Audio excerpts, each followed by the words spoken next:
Hello and welcome everyone to our Agile Boston podcast. I'm Joe DeAngelis and I'm here with a very special guest, someone we haven't talked to in quite some time, but a friend of the Agile Boston community, Nigel Thurlow. Nigel, how are you? And today we're going to be talking about a really cool topic, the theme for the Give Thanks for Scrum event coming up in November, the future of Scrum. What a question mark at the end. Indeed, I'm sure it's going to be a fun conversation. And it's been a while. I moved to warmer climates. When I left Boston, I ended up in Dallas. So we're still enjoying 90-degree weather down here.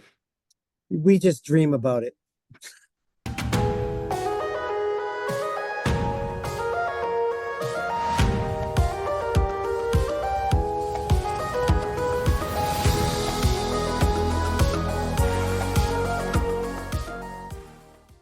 All right, so Nigel, you look great.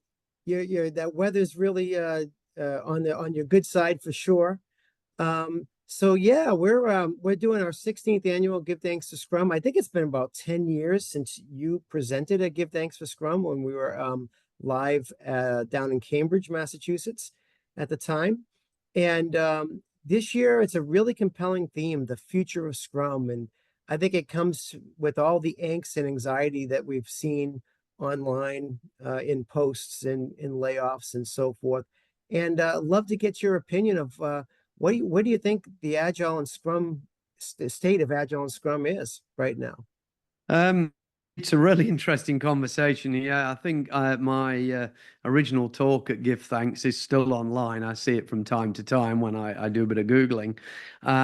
But I think Scrum is alive and well. I think Scrum certification, the pyramid schemes that have been out there for a while with the Scrum Alliance and others and Scaled Agile and the ilk of these players, I think that's run its course. I think the market's pretty much tapped out there. And I think most organizations that have adopted some agile ways of working, to coin a phrase, and using Scrum, have probably spent as much as they're willing to or wanting to on Scrum certification. They're probably still going to still spend money on training. I haven't taught a Scrum class in 5 years now since I left Toyota. And really, that was the last time we were teaching any real Scrum classes with Scrum the Toyota way, which was my melange of lean and agile thinking. Unfortunately, a lot of companies that he's saying they're using Scrum are using words like Scrum, but aren't actually doing Scrum or using Scrum as it was designed. A lot of that is because of context, because of their situation, because of the way they're working doesn't work using Scrum or the way Scrum was designed. It doesn't mean some of the patterns aren't being used. So I think the market's evolved. I think the training market's changed dramatically and the certification market's fallen off a cliff.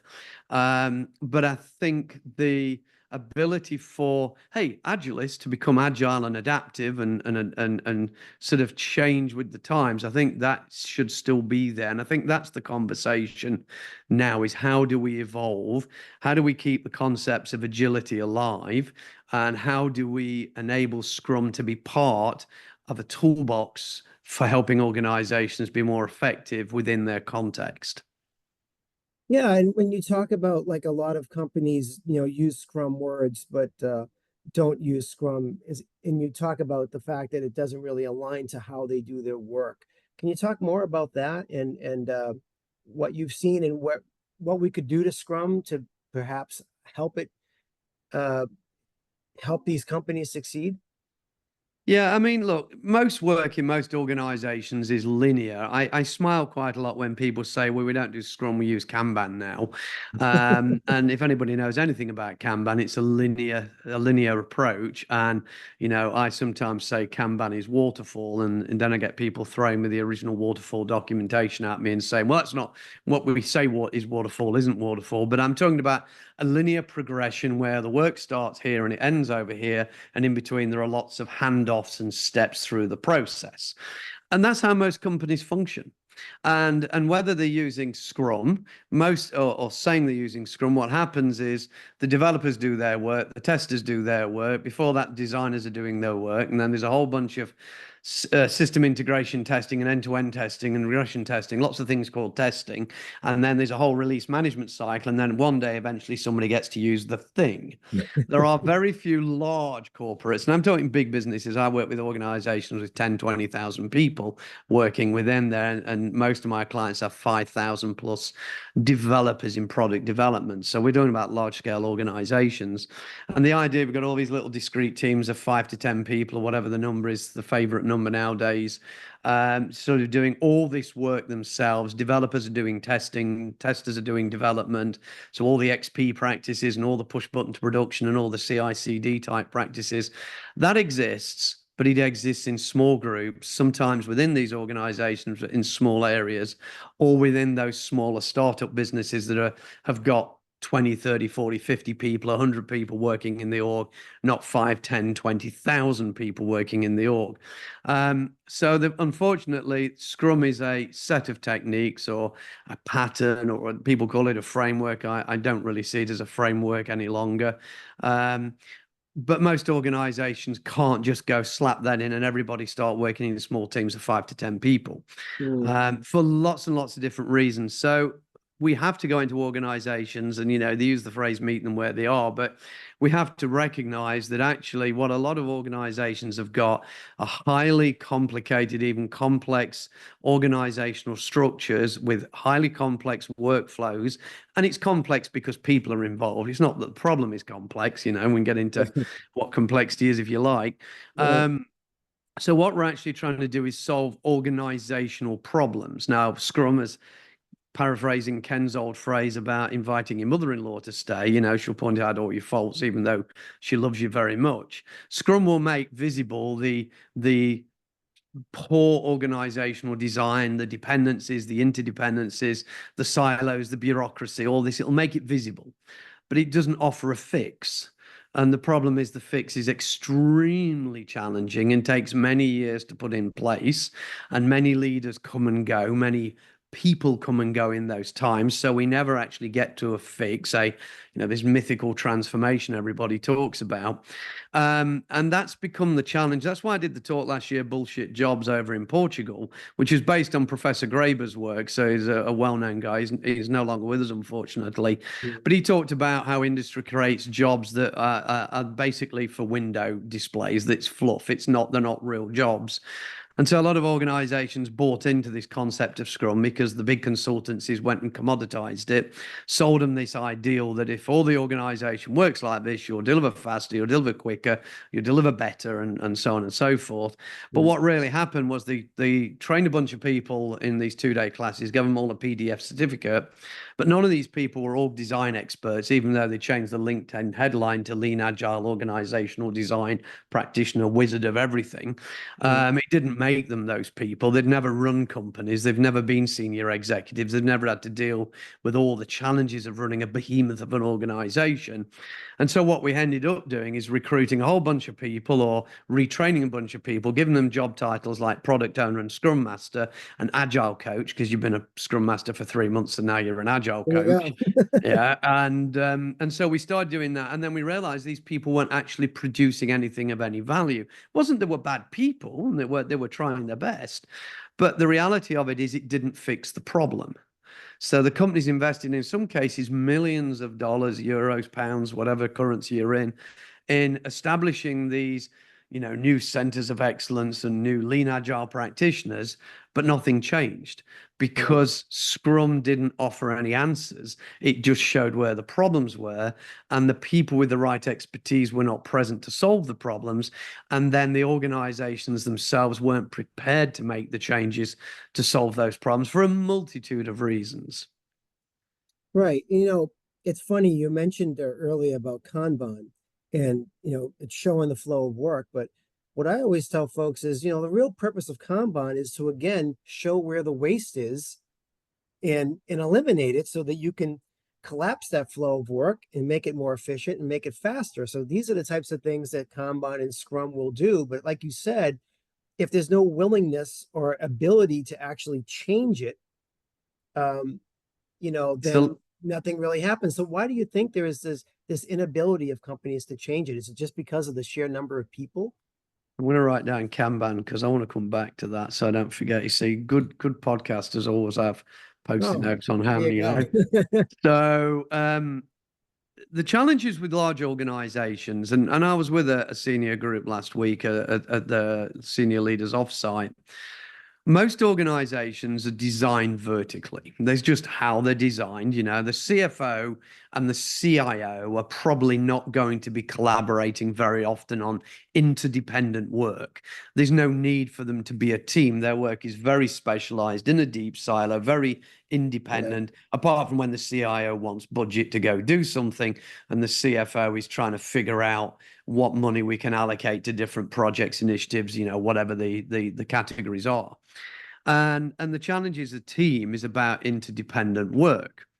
So most of these organizations are designed not to be a team. They're designed to run these deep silos. You've got, you know, human resources, you've got product development, you've got the infrastructure and IT, so CTO, CIO type territory, financial stuff, the CFO, and the CEO sitting atop all these things. And the CEO, with the best will in the world, most CEOs couldn't write a line of code if they tried. Yet they're running these organizations. And it's no disrespect, it's just a fact.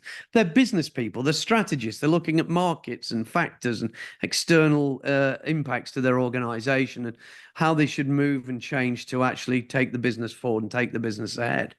So we design these organizations to clearly have independent streams of work, but none of these organizations are truly vertically integrated, meaning that a silo has everything it needs to deliver from concept to cash to a customer.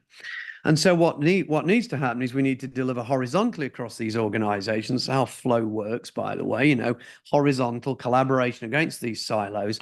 But these silos have grown over decades in some cases. Some of the companies I work with are 30, 40 or more years old.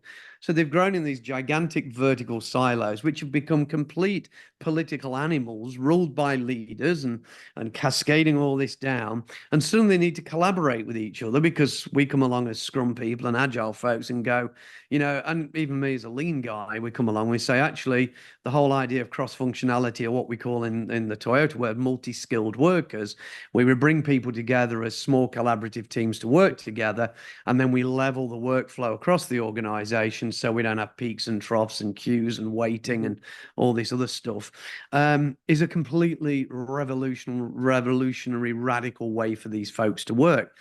And it isn't easy to make that switch. If you're a C-suite person with 1,000 people in your division, and you now need to work with 5 more C-suite people with 1,000 people in each of those divisions, Yeah. just the org design of that, and we can throw team topologies at it and other concepts and things out there, but just the complexity of figuring that out is long-winded and deeply challenging, not only to the practitioners who are experts in that, and there are few, by the way, even though there's a plethora of people out there with certificates, there's few people with that deep expertise, which takes years of experience and training and practice. And then the fact you've got all these different players who are all politicians in one way or another in their own right. They've now sort of got to suddenly start rethinking how they work, model the behaviors, so that behavior modeling cascades through the organization. The CEO and the executive leadership team need to start thinking about new ways about how they strategize, prioritize. And typically what you have an executive leadership team, an entity called the business, this you know, Salesforce, and then this old called product that build all the stuff these people are screaming for.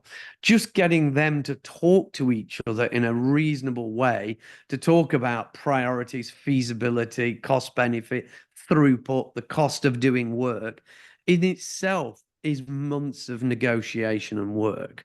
And this is why it's hard. Now, SAFe won out because it allowed the existing bureaucracy to continue. All it did was give, at best, some structured approach to that, but it didn't fix anything. It just gave it structure. So we've now got structured chaos, where before we just had unstructured chaos, but it didn't actually fix anything. And that's the view from the wing with the companies I go into.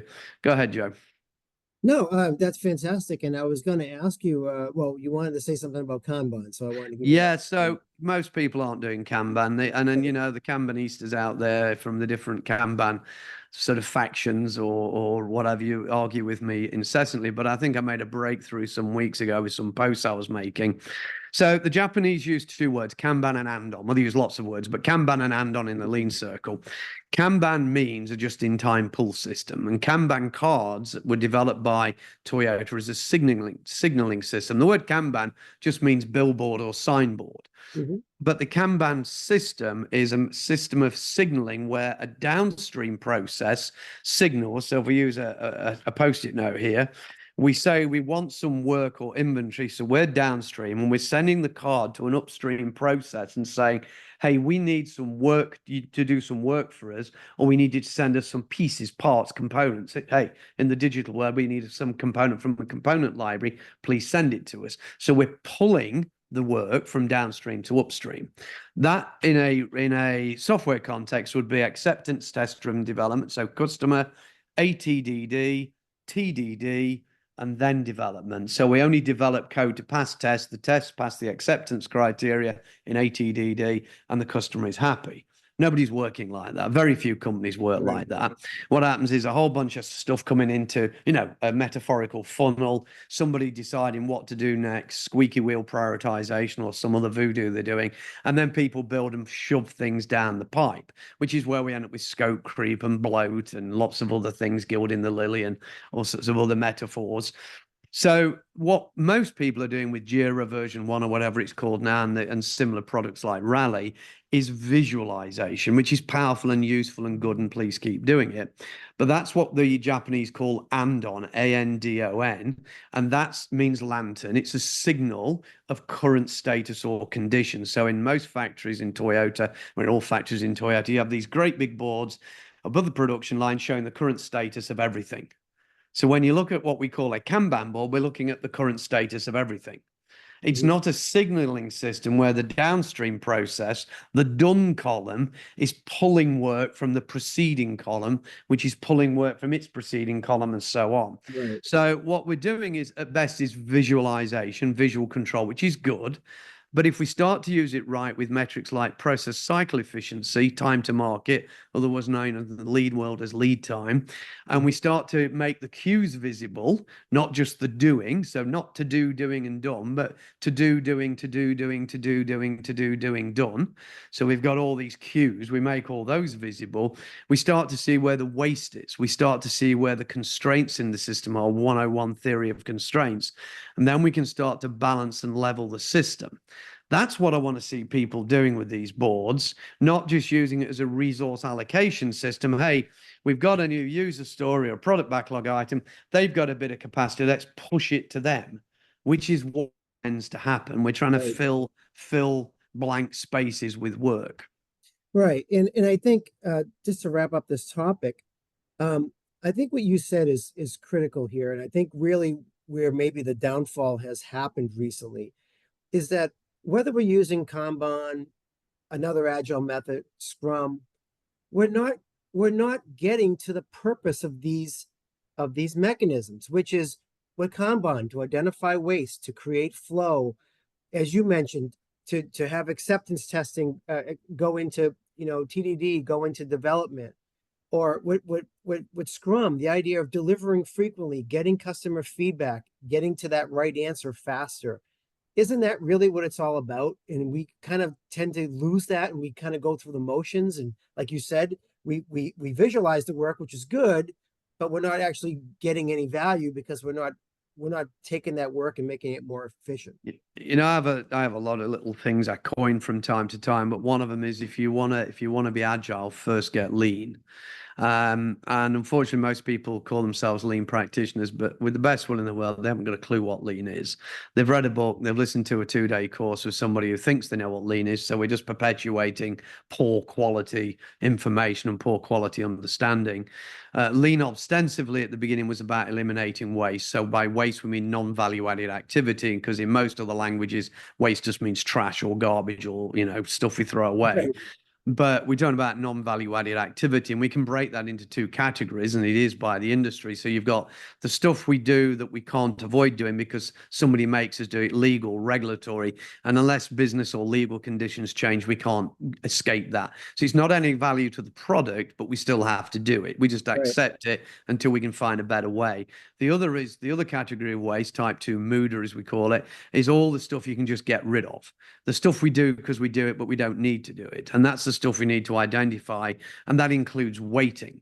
One of the challenges, give you an example with SAFe, they took process cycle efficiency and they call it flow efficiency, which is from work by Mick Kirsten, so project to product flow. The problem is within SAFe, they only look at waiting as waste. So they're just trying to eliminate waiting, which is a bang for your buck. It's a big bang for your buck. But what about all the other stuff we do we shouldn't do? The bureaucracy, the meetings about meetings about meetings, the status reporting when we've got millions of dollars investment in tools and dashboards. Why the hell do we need status meetings? Let's manage by exception. Let's just have this sort of hot, ongoing, living in a meeting and hot desking with your webcam off so you can still keep working, when you're in somebody else's meeting. So there's things like that we need to start to get at and get at the detail of. And a lot of these lean folks, if you ask them to define, to give you the history of lean and where it came from, and I can tell you that in one little word, the word lean came from John Krafkic, ex-CEO of Waymo and Hyundai, and he used to be a graduate researcher for Womack and Jones, not the pop group, but the people who wrote The Machine That Changed the World, book about Toyota, MIT.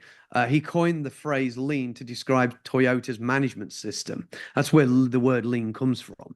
So people really want to understand lean, they should go understand Toyota's production system. Then they really need to deeply understand that it's not about methods, it's about behaviors.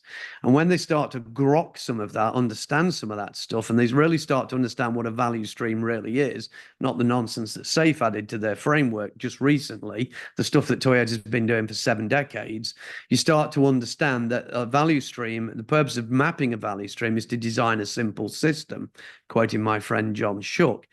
When you start to get to this level of understanding and understanding what these things really mean, what hijunka, what workflow leveling is, what Andon is versus Kanban, what value stream mapping is and the purpose of it, or as Toyota would call it, materials and information flow analysis.